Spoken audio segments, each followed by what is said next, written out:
What's up mga Lodi?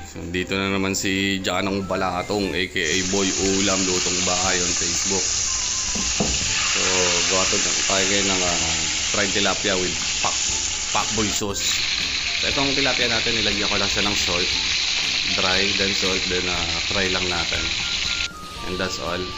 And then meron tayong mga shrimps dito. Lilinisin lang natin siya ng konti. Tatanggalin lang natin yung some portions of the head and yung paa niya kasi nakakasugat yung dulo niyan eh. Minsan nasugat yung bata or ikaw yung mga matatanda na di marunong kumain ng hipon.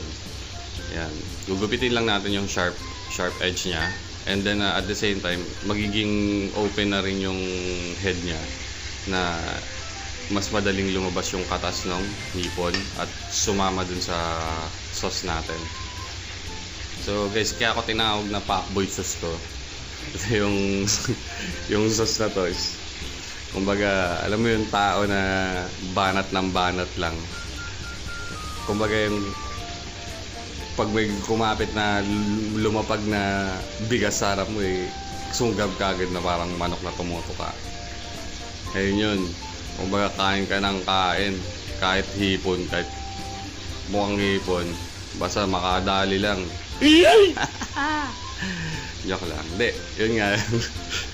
Wala akong maisip na pangalan dito sa sauce na to. Kasi ginawa ko lang rin yan. Kumbaga sa some experimental din. And which is maganda naman yung kinalabasan niya and sobrang lasa ng sauce. Kasi yung sauce yung shrimp head, yung shrimp brain ang nagpaboost nung sauce natin. And nilagyan rin natin ng konting twist. So itong recipe na to guys, it's my own version. So kung ano yung mga version ng iba dyan na may katulad to, di ko na alam yun. Basta ako to, gawa ko to, tinimpla ko to. And then yan, linis na yung shrimp natin. Kung gusto mo tanggalin yung balat, di tanggalin mo. Magmalinis ka. So yan na, tapos na. And then ito yung veg natin, tomato, onion, pepper, may garlic na tayo, and then onion leeks. So simulan tayo. Gawan tayong sauce. Ito yung sauce natin, honey, Knorr seasoning, oyster sauce, garlic, ketchup, and Worcestershire sauce. Yan, kukombihin lang natin yan. Ayan, tapos yung isda natin na prito na. Tapos pala yung nakalimutan kong ingredient natin is yung butter. Yan. So halo na tayo guys. Etong gamitin na siguro mga half cup ketchup. Kahit anong ketchup gamitin mo, okay lang. Check mo na lang kung sobrang tamis. Kung matamis, reduce ka lang ng sugar. Ito yung Worcestershire natin, 1 tablespoon. And then Knorr seasoning, 1 tablespoon din.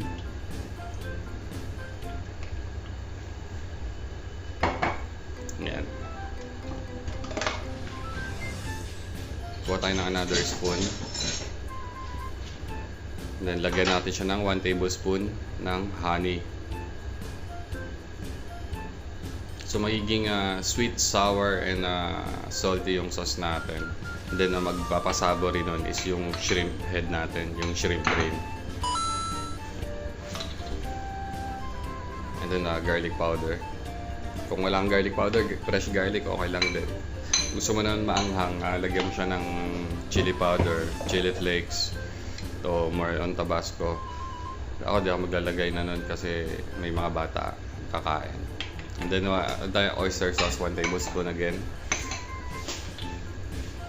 And then finishing natin is yung Tabasco.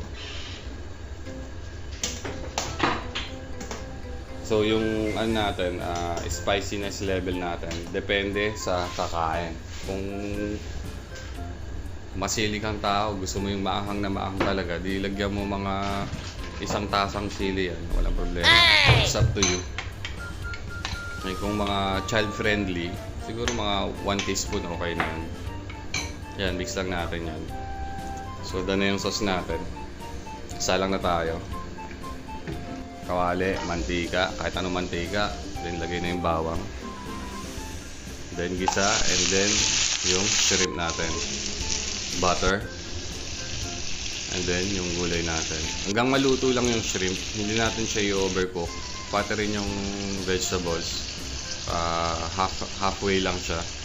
Yung tomato, gusto ko yung medyo crunchy ng konti. Hindi ko siya i-build. So sakto na yan. Simmer lang natin hanggang maluto yung shrimp. And then ano lang natin, sapan na natin sa tilapia natin. O, diba? So yan ang main event natin, si tilapia. Siya yung bira ng mga hipon.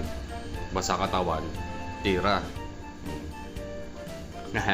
So hope you enjoy this video guys, and pag nagawa nyo to, try to comment or like, share, subscribe. Bahala na kayo sa buhay yung gusto nyo mag-subscribe o hindi, okay lang.